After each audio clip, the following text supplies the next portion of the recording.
In this video, I'm going to show you how to walk slow in Roblox PC. So first off, just click this three dots in the top right bottom in the never mind. Usually you just have to press this the Roblox icon in your top left. So just click that and go to settings.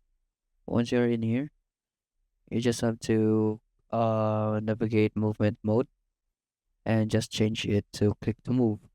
So after that, just click escape or resume, and as you can see, just click just like this. As you can see, just right click, and that's how you walk slow in Roblox PC. So if you want to walk fast, just like this. But if you want to walk slow, you just have to click spam. I just spam your right click in near your character, as you can see here, and just like this, and that's it.